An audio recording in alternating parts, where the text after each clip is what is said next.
안녕하세요, 여러분. 우리 자기애적인 성격에 대해서 매주 하나씩 지금 자세히 이야기하고 있거든요. 오늘은 이들이 가지고 있는 자기중심적인 어떤 성향 중에 이 다른 사람에 대해서 감정을 이입하는 능력이 떨어지는 것에 대해서 이야기를 해보려고 해요. 대화라는 것이 어떻게 대화가 되냐면은 너가 이야기를 해. 그러면 너의 세계로 내가 가는 거예요. 그리고 그 다음에 내가 이야기를 해요. 그러면 나의 세계로 너가 오는 거예요. 그래서 이제 대화는 어떻게 되냐면은 내가 이 심리적으로 너에게 갔다가 나에게 갔다가 너에게 갔다가 나에게 왔다가 하는 게 대화예요. 그러니까 아무리 둘이 앉아 있어도 이게 안 되잖아요. 그러면 대화가 안 되는 거예요. 그런데 이 자기애적인 성격인 사람들은 이런 감정이입의 능력이 현저히 떨어져요. 그러니까 실제로 우리가 가깝다. 이렇게 우리는요, 인간이 이렇게 살아갈 때 심리적으로 심리적인 그 음식이 뭐냐고 저에게 묻는다면 저는 이렇게 서로 감정이 이입되고 공감하는 순간이라고 생각이 돼요. 그게 인간에게 얼마나 힘을 주고 우리의 마음에 이 굳건함을 만들어주는지 몰라요. 그런데 이 자기애적인 사람들의 특징은 뭐냐면은 많은 이야기를 한 것 같은데 끝나고 돌아오는 길에 보면은 다 그 사람 이야기만 했어요. 그리고 내가 하는 이야기는 그다지 이렇게 별로 받아들여진다는 느낌이 없어요. 그러니까 이제 이런 분들이 있죠. 첫째, 자기 이야기만 많이 하는 사람. 자기 이야기만 많이 하면서 예를 들면 이제 5명이 모였어요. 근데 1시간 동안 이야기했어요. 그럼 한 사람당 몇 분 이야기해야 돼요? 뭐 평균을 낼 수는 없지만은 그게 보통 10분 여기 왔다 갔다 하지 않겠어요? 그래서 뭐 5분을 할 수도 있고 뭐 15분을 할 수도 있고 그렇겠는데 만일에 그렇게 모였는데 내가 혼자 30분을 이야기했다. 근데 이제 이분들은 생각을 어떻게 하냐면 이렇게 생각해요. 다 이야기 안 하고 내가 재밌는 사람이고 아마 나 없으면 이 모임 없어질 거야. 막 이런 느낌인지도 모르겠어요. 그런데 어쨌든 자기 이야기, 자기 안에 머무는 거는 돼요. 그런데 타인의 입장으로 가는 거는 이제 안 되는 거예요. 유아들이 이제 어떤 경우에 감정이입의 능력이 생기냐면은 엄마와 내가 다른 인간이라는 거를 인식할 때. 그러니까 아이들은 어떻게 생각하냐면은 엄마와 내가 하나라고 생각을 해요. 그런데 아이가 자라잖아요. 그러면 만 3세가 좀 넘어가면 이 분리개별화라고 해가지고 나의 인격과 엄마의 인격이 다르고 그 엄마가 존재하고 있고 나도 존재하고 있다는 것을 그 발달이 성숙하게 잘 일어나면 그게 돼요. 그러면 그때는 어떻게 되냐면은 아이가 이제 엄마의 입장을 이해해요. 뭐 완벽하지는 않지만은 그때부터 이해하게 돼요. 그래서 한 생후 1년? 1년에서 2년 사이가 이제 이런 것을 발달시키는데 되게 중요하거든요. 그러니까 이제 그때 엄마가 너무 이게 엄마가 어떻게 하는 게 중요하냐면은 엄마가 든든한 게 중요해요. 엄마가 불안에 휩싸인다든지 막 슬픔에 휩싸이는데 이제 어떤 엄마들은요 아이가 좀 잘못된 것 같고 뭔가 다른 애들보다 발달이 늦으면 큰일 났다 막 이런 마음이 생겨요. 어떡하지? 이거 잘못된 거 아니야? 내가 잘못 키운 거 아니야? 이제 그렇게 되면 이 엄마들이 아이에게 반응을 할 때 과잉 반응을 하게 돼요. 그러니까 뭐냐면은 뭐 심하게 야단을 친다. 그것도 과잉 반응이죠. 그런데 엄마가 눈빛이 너무 흔들린다. 이것도 과잉 반응이에요. 엄마가 막 보니까 이게 엄마들 사이에서 우리 엄마가 앉아 있는데 막 눈이 막 왔다 갔다 하면서 엄청 불안해. 그런 게 이제 느껴지면 아이들은 이게 이 정서적인 엄마의 동요나 불안으로 통해서 자기의 마음을 안정화할 수 있는 그런 발달이 안 될 수도 있어요. 되냐 안 되냐의 문제가 아니라 어느 정도 되느냐의 문제겠죠. 그렇게 되면은 아이들은 이렇게 자기의 불안이나 자기의 고민을 내적으로 조절해 낼 수 있는 능력이 떨어져요. 그러면 어떻게 되냐면은 이 내 고민을 어느 정도 내가 해결할 수 있는 능력이 있어야 다른 사람의 고민도 관심을 기울이고 그것들을 내가 좀 고려해 줄 수 있거든요. 그러니까 뭐하고 똑같냐면 생각을 해보세요. 내가 배가 어느 정도 이렇게 죽을 만큼 고프지 않아야 내 밥을 다른 사람에게 나눠줄 수 있단 말이에요. 그런데 내 배가 이 죽을 만큼 고픈 단계에서 벗어나지를 못하면 항상 어때요? 밥이 오면 다 나에게 가져오는 거예요. 엄마라고 해도 예의가 아니에요. 엄마라고 해도. 그러니까 예를 들면 엄마 내가 너무 힘들어. 학교에서 짝꿍하고 싸웠는데 짝꿍이 이렇게 했어. 그리고 막 뭐라고 해요. 그럼 엄마 나 학교 못 다니겠어. 그러면 어떤 엄마든 그 이야기를 들으면 걱정이 되고 화도 나기도 하고 불안하기도 하겠잖아요. 그런데 이제 엄마가 도대체 무슨 일이야? 왜 그래? 왜 그랬어? 말해봐.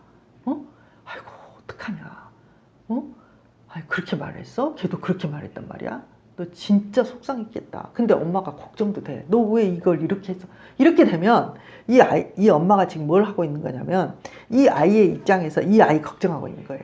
근데 이제 자기적인 엄마는 어떻게 가냐면 엄마 내가 짝꿍이 싸웠는데 학교 가기도 싫어. 막 그러면은 이 자기애적인 엄마는 어떻게 말하냐면 이렇게 말해요. 내가 못 살아.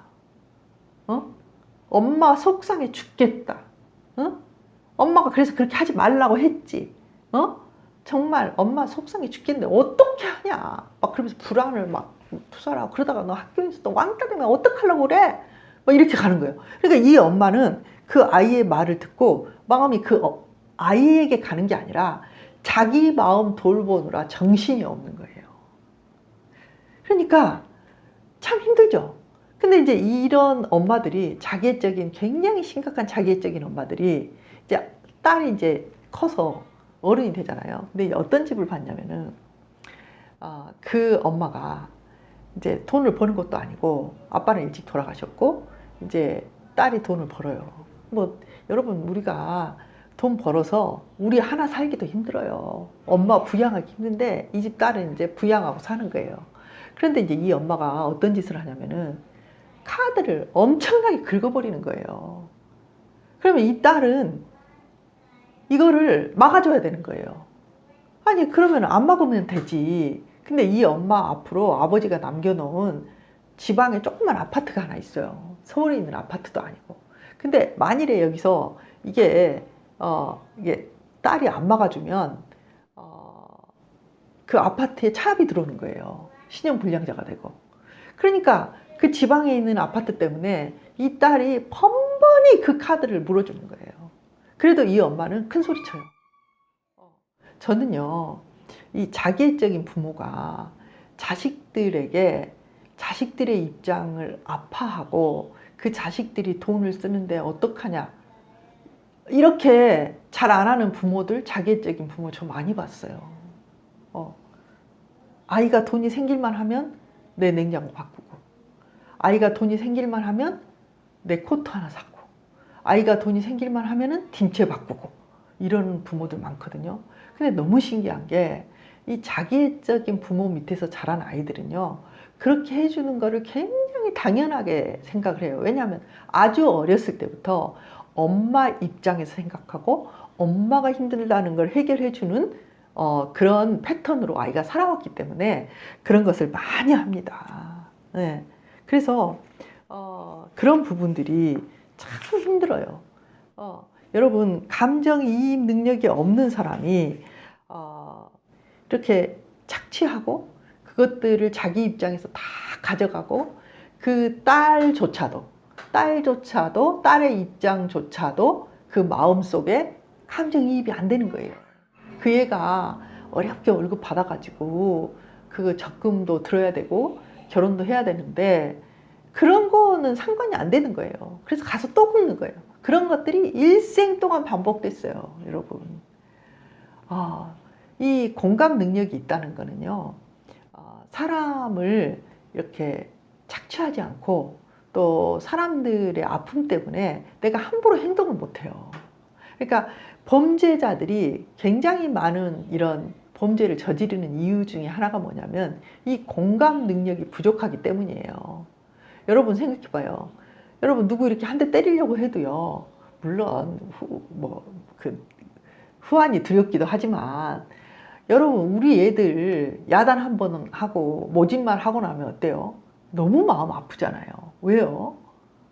그 말했을 때가 얼마나 마음 아팠을까를 생각하니까 너무 속상하고 마음이 그게 공감 능력이고 감정의 이입 능력이거든요.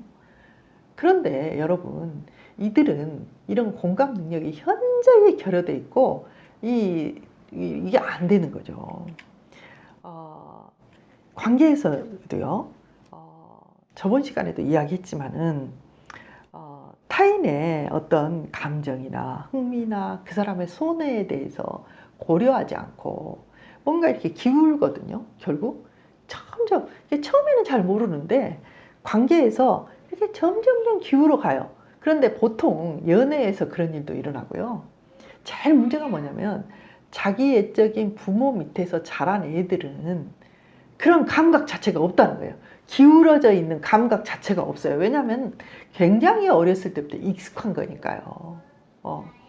그래서 너는 나를 사랑하고 나를 위해서 이렇게 하는 게 너무 당연한 거야.